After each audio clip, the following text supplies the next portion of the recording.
Who are the men that should be investigated? I'll name them right here. Leon Black. You don't even have to see past the redactions to see that this man needs to be investigated.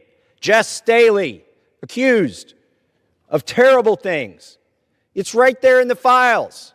Why is he not being investigated? 3 million Epstein documents and still no U.S. arrests, guys. Listen, that's what Thomas Massie just confronted the Department of Justice over on the House floor. Listen, guys, he's arguing Congress funds and oversees the DOJ, yet there has been no accountability tied to the Epstein files. Listen, at this point, the issue isn't Jeffrey Epstein. It's whether the justice system is willing to even prosecute beyond him. Congress created the Department of Justice. Congress funds the Department of Justice, and Congress is responsible for the oversight of the Department of Justice. When will we see justice? I'll tell you what I've not seen. I've not seen any arrests from the revelations in the Epstein files, over 3 million documents describing horrible things, describing unspeakable things, so much of it redacted. Over 24 people have resigned, CEOs, members of government worldwide. But I haven't seen any arrests or investigations here in the United States from this Department of Justice. Prince Andrew, Duke of York, who has since been stripped of his royal titles due to his affiliation with Jeffrey Epstein, has been arrested. Peter Mandelson, who previously served as UK's ambassador to the United States, resigned in disgrace from United Kingdom's House of Lords and the Labour Party, and he's been arrested. Former Prime Minister of Norway, Torbjorn Jagland, has been charged. But we don't see any charges, arrests, or investigations in the United States. What do we see? We see our FBI director celebrating in the locker room at the Olympics overseas. It's fine to be proud of this country. Absolutely. But we should be proud of this country because we have a system of justice that works. And yet we do not. Who are the men that should be investigated? I'll name them right here. Leon Black. You don't even have to see past the redactions to see that this man needs to be investigated. Jess Staley, accused of terrible things. It's right there in the files. Why is he not being investigated? And Leslie Wexner. Why did the FBI list him as a co-conspirator in their own documents in a child trafficking case and then tell him, according to him, that they had no questions for him? Why is that?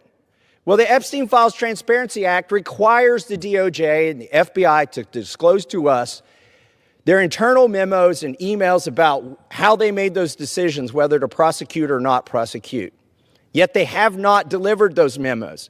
And we still don't have the memos and documents and emails from 2008 to explain why Jeffrey Epstein was given such a light sentence in what would have been an open and shut case of child trafficking, which allowed him to go back and recommit these terrible crimes, create hundreds of more victims, and ensnare so many other people in his conspiracy. Where are those documents that describe those decisions? We need justice. We want the Department of Justice to get to work, and that's what they need to do now.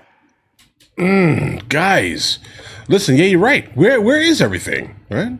It seems like there's someone that high up, or multiple people even, that were that high up that are involved in this in some way, and they have the ability to kind of move the needle, most likely lining people's pockets. Understand how people get generally elected. They get donors, and most likely there are some donors involved in this here, and they under no circumstance want to lose their money. That is what is happening here, guys. All right. Do I think that every single person in this room here has anything to do with it? No, but are they getting some financial benefit? Most probably. Yeah, that's kind of where I'm at on that one there, guys. I mean, listen, you don't want to get rid of your cash cow. Madam Speaker, I rise today to let the American people know that this government is under siege. All 3 branches of this government is under siege by lobbyists and lawyers from a German company named Bear. They spent over $9 million lobbying the executive branch and the legislative branch so that they don't have to be liable for any damages that their herbicide causes, otherwise known as Roundup. And they're having some success. Now, they haven't had any success yet in this chamber to get that immunity. They've had some success in the state legislatures, which are also under siege, to get this immunity from liability. Look, the Constitution guarantees people a trial if they've been harmed. Why are we contemplating going against the Constitution? The Attorney General has opined favorably for this German company in front of the Supreme Court about getting rid of any liability that they should have for any damages. Oh, that's crazy. That is crazy. And the most recent thing that we've seen, the executive branch. By the way, the president's chief of staff and the president's attorney general work for one of the biggest lobbying firms that's received hundreds of thousands, millions of dollars from Bayer. And maybe that's why we've seen an executive order that says that the production of this chemical from this German company is a national defense priority. And we know why they're doing that. It's to keep them from having any liability. Everybody in this country deserves their day in court. Definitely. This is wrong. We shouldn't succumb to the lobbyists, not in the executive branch, not in the judicial branch, and certainly not here in Congress, and not in the state legislatures. But there's a lot of money at play. And I implore my colleagues to resist it and do not give them immunity. And I yield back. Oh, guys, wait a second. And I mean scathing here. Absolutely. Guys, one thing I want to point out about when Bernie Sanders ran for president, I want to point something out here. There was one thing that grabbed me with him. Basically, only one thing I could pretty much stand behind fully here. I think it probably grabbed a lot of people also. They may not want to admit it out loud on the interwebs, let's say this here, but it grabbed them. He said, let's get money out of politics. And he kind of ran on that. Like that in itself is probably the most intelligent thing I've ever heard someone running for president basically say. It basically dictates to me, right, that you're able to get the people who are just trying to buy America out of America. Okay? Like you make them absolutely irrelevant, and the only people that mean things are the ones who are actually voting. If that makes any sense here, right? Like your politician that you elect has no real ability, let's say, to say, you know what, hold on, this guy, he's going to invest a couple $1,000s on a regular basis to my campaign. So I have to obviously do what he says here. I have to, even though that person there is just here in some late stage capitalist type of manner here. And his goal is just to basically fleece America, right? To the detriment of Americans. He probably doesn't even live in America. Understand how this works here, guys. This is not new information. The goal should definitely be to get rid of the people that have the ability to move the needle, okay?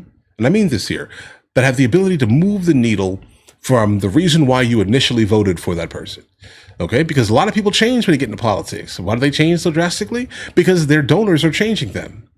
Okay, their position of power was elected by the people, and now all of a sudden they go in there with their $80,000 a year salary, and they come out here with a net worth of like $5 million. How do you think that happens, guys? Speaking fees? Guys, come on. All right, critically think about this here. The smart play is to get rid of money out of politics completely. Find out a politician is taking apps, like actual literal money, and then get rid of that politician. Like they should not be there. Period. If you are going to let money change your ideals, your morals, your ethics, you should not be in an elected official type of job because you're going to sway the American population. You're not there for the benefit of the people. You're there for the benefit of your pockets, right? And the detriment that actually comes from you doing that is moderately irrelevant here because you're just going to leave America. You don't even live in America. When you're gone, they're going to leave, bro. Because again, the repercussions from the destruction of some of these products that are being sold in the United States of America do not matter because they're not going to be there, right? It's kind of like why I pretty much advocate for not allowing certain ages to become president, even the elderly, if that makes any sense here. Like there needs to be a cap because if you're not going to be here in 20, 30 years to see the result of your actions, I don't know if I want you in office, bro. Listen, Candidates humanly possible. I think the people that are running for these elected official type of jobs needs to be as close as humanly possible to the average working age in the United States of America. And we can talk about retirement. The retirement age should be probably the peak age. All right? I'm sorry, guys. It is what it is. It's my opinion here. I just think that the people that are closer to the age have the ability, let's say, to care more about America. Why do I say this? Because they're going to live on it. They're going to live in it longer. Like, they don't want to see in 20, 30 years, something crazy happens. They don't want to see that as a result of their actions, guys. My opinion, obviously. Let me know in the comments what you guys think. Let me know what age you think should be the eldest, let's say. All right. Like, what should be the oldest that you're going to do here? Would you say in the comments? Let me know in the comments. I would say somewhere like 67. All right. Like, that we should be stopping there.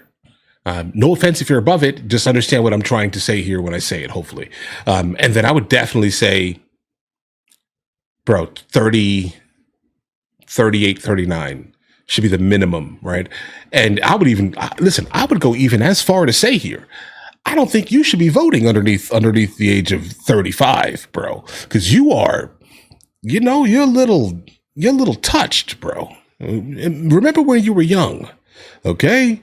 Remember when you were young for a second here, okay? Just like deeply remember it. Say, okay, hold on. Well, what did I care about? Not America. Generally, you didn't care about America. You cared about doing all the things, right, that are absolutely debaucherous. Let's say this here, guys, right? Your ideals are absolute garbage because your brain hasn't even fully functioned yet, bro. You're not functioning. 18? Don't let that person vote. They're going to vote for absolute stupidity. I want everyone to have pink hair and nose rings. That's why we need to raise our voting age, okay? Raise it, all right? Raise it to 35. If you're under 35, I'm sorry, bro. You can't vote. Okay? You can't vote. Leave that pink hair nonsense. I'm going to get canceled. I know it. I smell it. Listen, you guys all have an absolutely amazing day. Enjoy your day.